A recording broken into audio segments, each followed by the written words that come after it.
But surely you must have run into issues like Brexit, for instance. That must have been a big deal to just figure out how it could impact you and having it actually come into play as well. So how do you deal with that?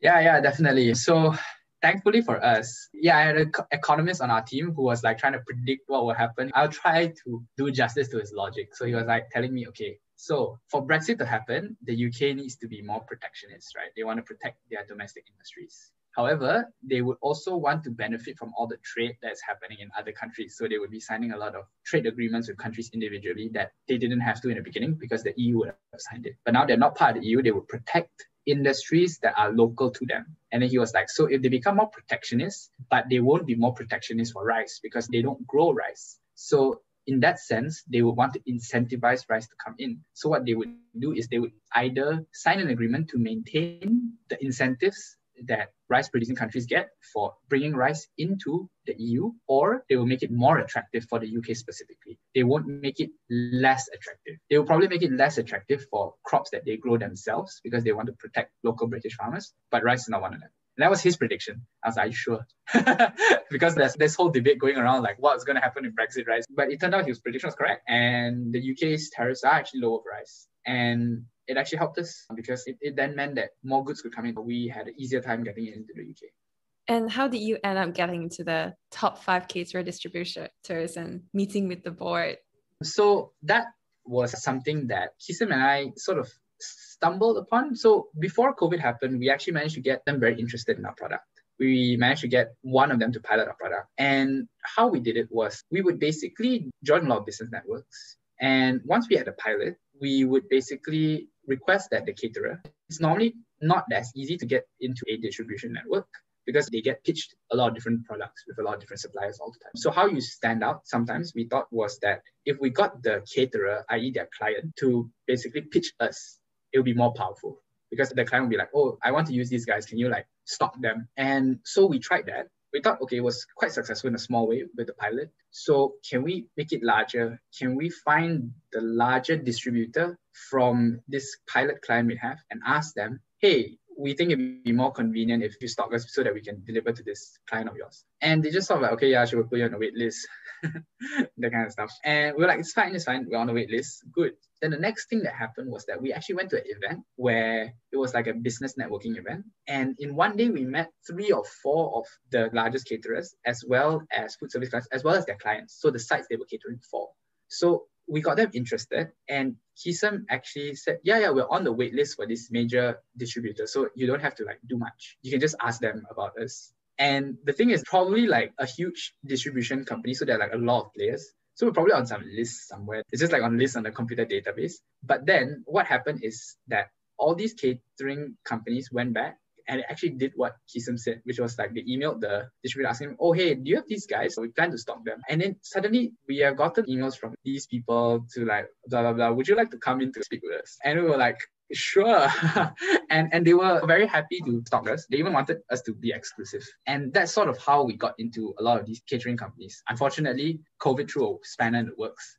And so we're hoping that it'll recover post-COVID in the same way that it was again.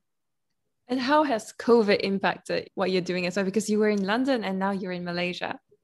I think COVID really impacted us initially in our B2B segment. So a lot of the clients we were speaking to, because it's not a good environment for them to onboard new suppliers when they are like closed, that part sort of had to shut down. We adapted by trying to sell it direct to consumers and getting onto Amazon, and that was reasonably successful. But it's a lot of work, a lot of marketing work, but we're starting to see the results of the work right now. So we're thankful for that. I think in terms of the farms as well, I think the most annoying thing for us right now is that we cannot go there. We cannot visit anybody. We couldn't go to Myanmar. We can't go to any villages we wanted to work in Malaysia. And I think right now, this year, what we're doing is actually we've started to realize that our initial assumptions 3 years ago in hog price was that, yes, not every farmer in Malaysia needs what we're bringing, but there are still some communities that actually do need what we're bringing. They do need our dryers, and maybe not just our dryers, but other things, right? They need access to markets. They need different kinds of agri-tech technologies. And so we actually spoke to a lot of players in Malaysia to try and see what we could do with them, to develop projects with them. But it's always been hampered because we can't actually physically go there. And my team has been like, I cannot believe I've been doing this online with you for like the past 10 months. I haven't seen Kisum for a year physically. I just hope that we get to go to a farm.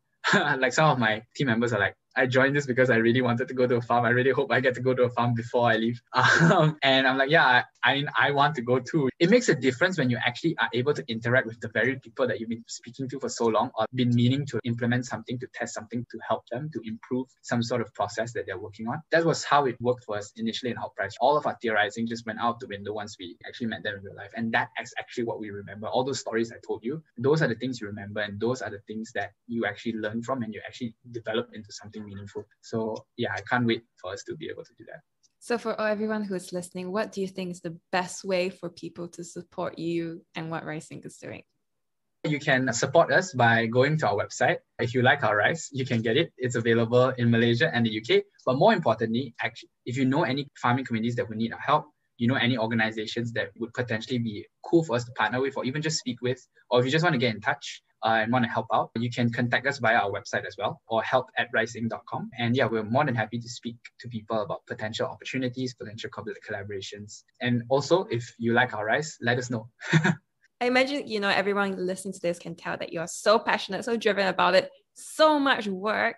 But what is it that keeps you going? I think the thing that keeps me going, honestly, was that there is sort of nothing else I'd rather be doing. Because I think what I try to remember a lot of the times, even when the times are very difficult, is that I'm not doing this just for myself. There's also someone we're trying to help at the end of the day. And it can be very easy to get discouraged and feel demotivated, which we have felt many times through COVID, through a lot of the other challenges we face, even during the Outprice. But there's something that my mom said to me once, which was at the end of the journey, no matter what happens, right, you helped someone already. And that's a lot better than a lot of other things you could have been doing. And I sometimes go back to that and think about that because it's true. I sometimes forget that no matter what we do, we have helped someone. We have helped the farmers who we have already helped and who we have installed the biomass dryers for. They have something that they otherwise didn't have before that. And I think that's what sort of drives me every day, because it's like reminding myself of that. It doesn't matter if I fail, because as long as I didn't leave them in a worse position than when I started off, I've achieved something. And that is something that I will always have. And that is, I guess, the one thing that gives me comfort. At what point did you feel as though there is nothing else you would rather do than this? Did it come very quickly to you? No, it actually came quite slowly. And I guess the catalyst for that moment came right after we won, actually. So I flew to Myanmar right after we won, and it was a 20-hour flight from New York to London all the way to Myanmar. And we visited our very first pilot site, and there was someone there who was waiting for us. It was the first person we interviewed. She was a single mother, but she was also a farmer. And her whole family was there. And basically what happened was that year, her harvest was just too wet. It was off the charts. And because it just so happened that we had put a dryer in her village, she could dry it. And for her, it wasn't so much about reducing waste or selling for higher price. For her, it was like, I can sell because it's dry enough that I can sell in a condition that is sellable. For someone like her, who only depends on like 2 harvests a year, it means that we sort of helped recover 6 months of her income. We saved 6 months of income. I never really understood the impact that we could have until she was there in front of me thanking me. And she had brought her children along because she was like, this is what I used to pay for their school and food on the table and fix the house. And I was like, oh, wow, like I never expected that in my lifetime I would have done that, like help someone like that. And I think that was, for me, was the catalyst where like, okay, wow, we actually have helped people. Like it's not just a pitch that we're pitching at the UN or something like that. It makes a whole world of difference. And I think it was the stark difference that really drove it home for me, where it's like, yeah, we can be there and like present and everything, but like, this is the point. This is actually real. And that is something that we strive for. So I normally like to end all of my interviews with this question. Have you found your why? Sounds like you have. I would say I simultaneously have and I simultaneously have not. I have in terms of I really do want to help people. I really do feel that is what will drive me. And like all the things that I am interested in will in some way be to help solve a problem. That's what really drives me. But the reason I say also, I put the caveat of like, I also have not, is because I'm also aware that life is long and unpredictable and a lot of things can happen. And to be honest, I sometimes agree with trying to find your why, but I also disagree a bit with putting too much pressure on your why at every stage of your life.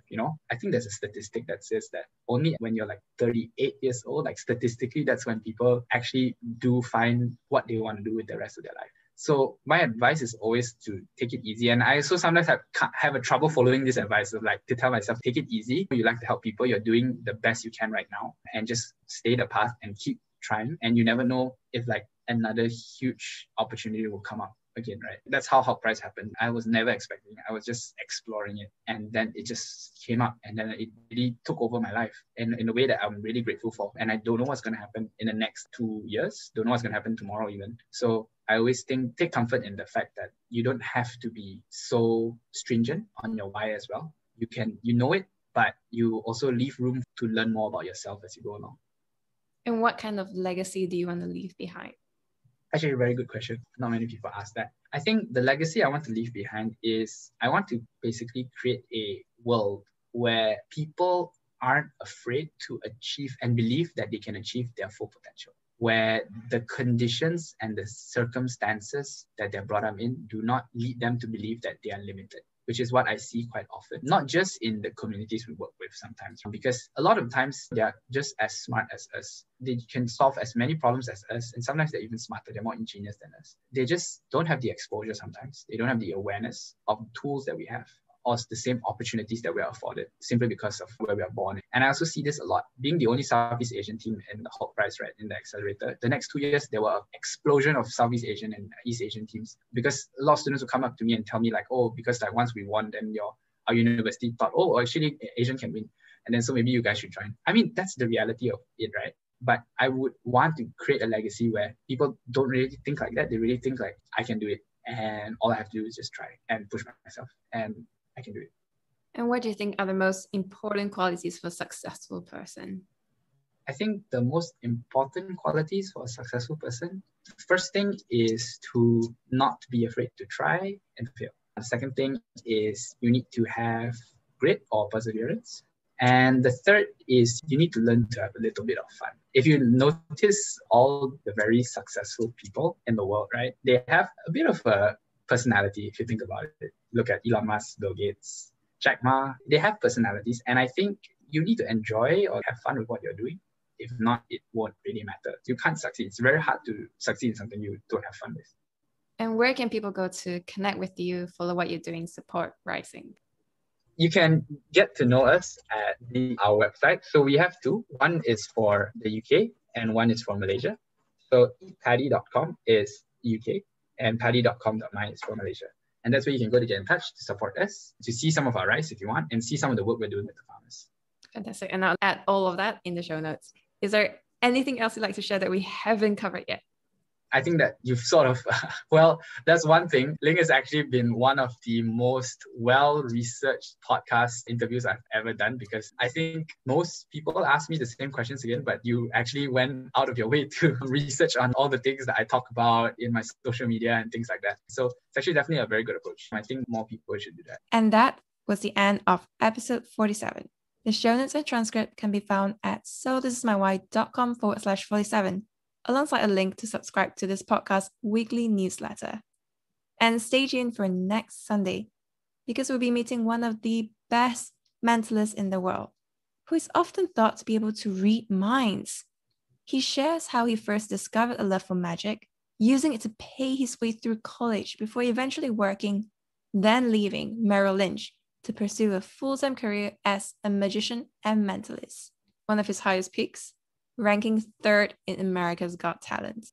He's also one of the very rare mentalists who has appeared on pretty much every single business cable news network. To find out more about what it takes to become a professional mentalist, don't forget to subscribe to this podcast. And see you next Sunday.